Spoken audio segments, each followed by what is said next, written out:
नमस्कार दोस्तों, मैं उत्सव कुमार आप सभी का आपके अपने YouTube चैनल उत्सव मैथ्स में स्वागत करता हूं।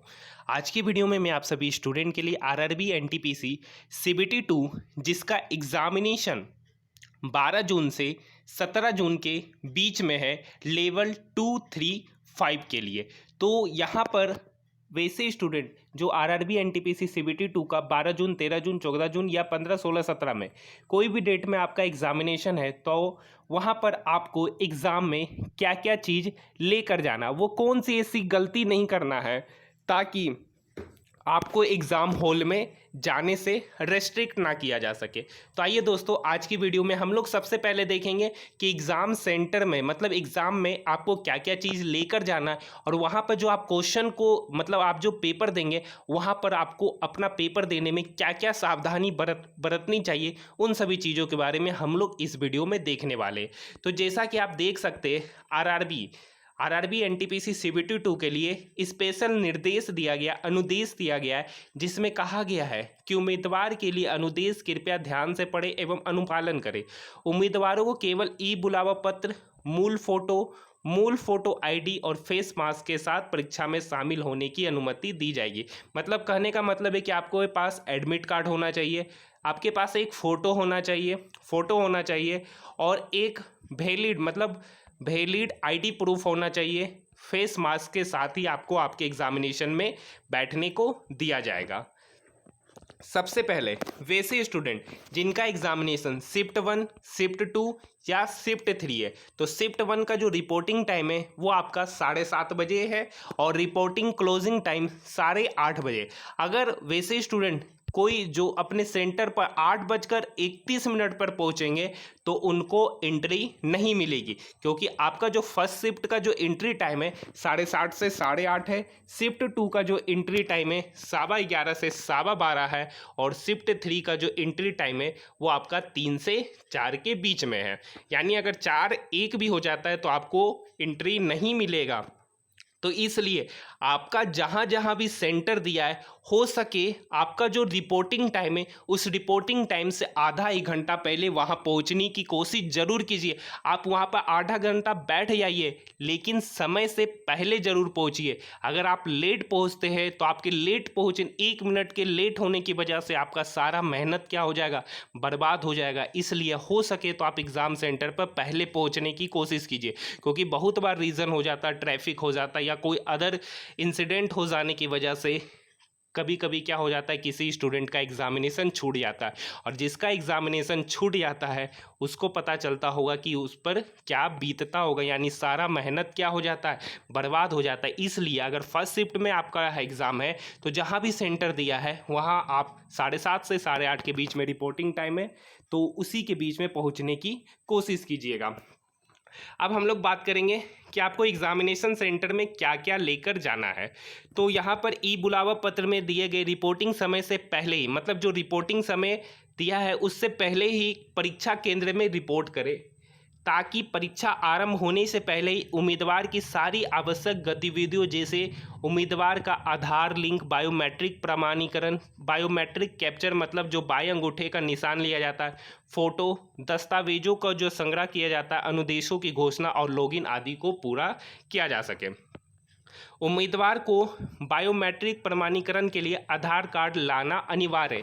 कहा गया है कि जो भी उम्मीदवार आप एग्जामिनेशन देने जा रहे हैं, आपको एडमिट कार्ड लेकर जाना जरूरी, एडमिट कार्ड कहते आधार कार्ड आपको लेकर जाना जरूरी है। किस लिए? बायोमेट्रिक वेरिफिकेशन के लिए आपको आधार कार्ड लेकर जाना। आप कोई भी आईडी प्रूफ लेके जाइए, लेकिन आपके पास आधार कार्ड जरूर होना चाहिए, बायोमेट्रिक प्रमाणीकरण के लिए। चाहे आप नेट से निकलवा लीजिए या कहीं से भी निकलवा लीजिए, आपके पास आधार कार्ड नेसेसरी है। नेक्स्ट है, क्यों आधार कार्ड को नेसेसरी किया गया है? बायोमेट्रिक, वहाँ पे जो अंदर आपका जो बायोमेट्रिक वेरिफिकेशन होगा उसके लिए। नेक्स्ट है सीबीटी 2, आपका 120 प्रश्न का होगा, जिसके लिए जो आपके लिए टाइम दिया गया है 90 मिनट दिया गया। और आप समझ सकते हैं जो आपका एग्जामिनेशन होगा 120 क्वेश्चन आपको सॉल्व करना है 90 मिनट में, यानी आपको 1 मिनट से भी एक क्वेश्चन जो है आपको 1 मिनट से भी कम सेकेंड में सॉल्व करना है। लगभग 45 सेकेंड में एक क्वेश्चन आपको सॉल्व करना है। तो आप समझ सकते हैं कि आपको किसी भी क्वेश्चन पर ज़्यादा समय नहीं देना। ऐसा नहीं है कि आप एक क्वेश्चन में फंस गए तो उसी पर अपना सारा समय दे दिए।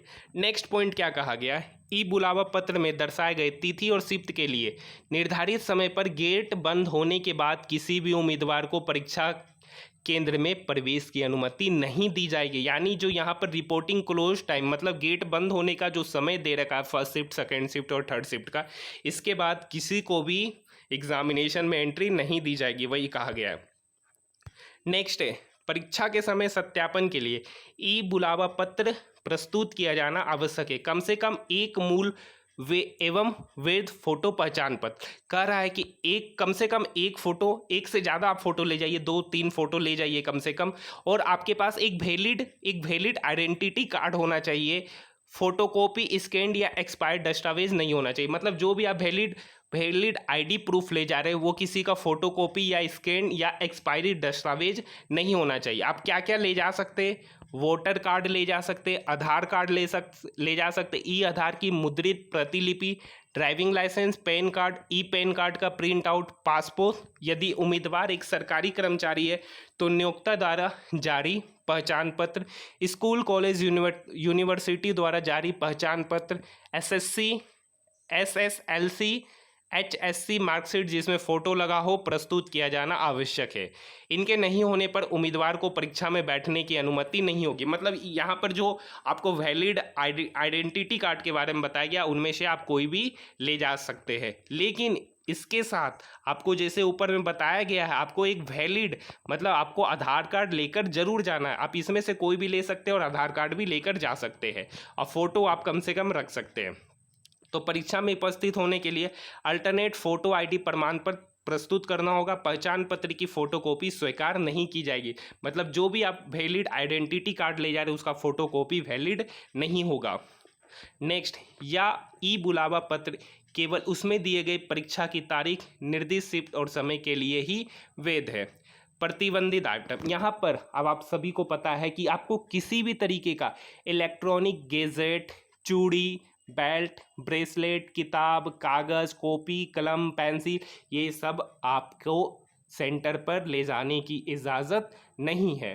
तो आप क्या कीजिएगा कि आप एक बैग लेकर जाइएगा और सेंटर जहाँ पर भी ऑनलाइन एग्जामिनेशन होता है या तो जहाँ पर सेंटर दिया जाता है वो लोग खुद ही व्यवस्था करते हैं, नहीं तो बाहर में कुछ रुपए लेकर बैग या मोबाइल आप वहाँ पर रख सकते हैं।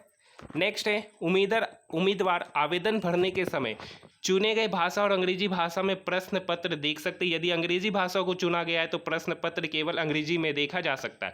जैसे कह रहा है कि जैसे एग्जामिनेशन देते हैं ऑनलाइन तो वहाँ पर आपको लैंग्वेज चूज करने का ऑप्शन आता है। अगर आप इंग्लिश ऑप्शन को चूज कर देते हैं तो आप इंग्लिश से कोई अदर ऑप्शन को चूज नहीं कर सकते, चाहे वो हिंदी हो, बांग्ला हो या कोई भी अदर लैंग्वेज हो। लेकिन अगर आप इंग्लिश के अलावा कोई भी आप लैंग्वेज को चूज करते हैं पहली बार तो आप इंग्लिश में भी उसको देख सकते हैं, उस क्वेश्चन को देख सकते हैं। इसलिए अगर वैसे स्टूडेंट जो इंग्लिश में एग्जाम देना चाहते हैं तो वो तो इंग्लिश में ही चूज करें, लेकिन जिनका हिंदी बढ़िया है वो हिंदी में चूज करें। और किसी क्वेश्चन में डाउट हो तो आप उस क्वेश्चन को हिंदी से इंग्लिश कर सकते हैं, लेकिन इंग्लिश से आप किसी अदर लैंग्वेज में पत्र को नहीं देख सकते, मतलब क्वेश्चन पेपर को नहीं देख सकते। स्क्राइब की सहायता लेने वाले उम्मीदवारों को ऑनलाइन आवेदन में उनके द्वारा चुनी गई भाषा में स्क्राइब से बातचीत करनी होगी।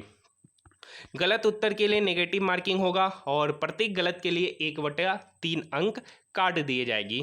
और यहाँ पर आपका कुछ काम का चीज़ नहीं दे रखा है, ठीक है। यहाँ पर है परीक्षा के दौरान, हाँ आप जब एग्ज़ाम दीजिएगा मतलब जब आपका पेपर स्टार्ट हो जाएगा तो परीक्षा के दौरान परीक्षा के बीच में उम्मीदवार के biometric, left thumb impression, photograph capture, परीक्षा में उपस्थित के समय उम्मीदवार के दाएं बाएं अंगूठे का निशान और हस्ताक्षर लिया जाएगा। इसके लिए कोई भी अतिरिक्त समय आपको नहीं दिया जाएगा क्योंकि यह परीक्षा प्रक्रिया का अभिन्न अंग है। मतलब कहा जा रहा है कि आप जब एग्ज़ाम देते रहिएगा तो एग्ज़ाम के बीच में आपका left thumb impression, photograph capture और आपका दाएं और बाएं अंगूठे का निशान और हस्ताक्षर लिया जाएगा। ये एग्जामिनेशन का ही एक अभिन्न अंग है।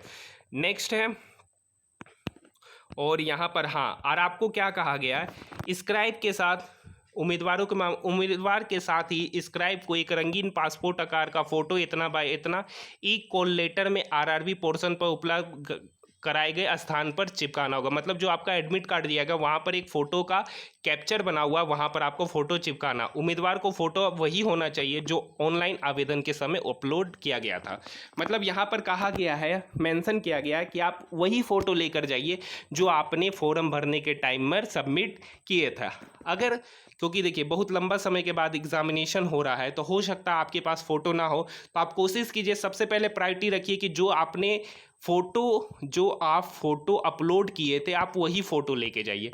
अगर बाय चांस वो फ़ोटो नहीं है तो आप कोई और फ़ोटो उससे मिलता जुलता आप एग्ज़ामिनेशन सेंटर पर ले जा सकते हैं। ये तो बात हुई कि आपको एग्ज़ाम में कौन कौन सा चीज़ लेकर जाना और कौन कौन सी गलती आपको नहीं करनी जिसकी वजह से आपको कहीं एंट्री ही ना मिले। तो आज के लिए हम लोग इतना ही रहने देते हैं।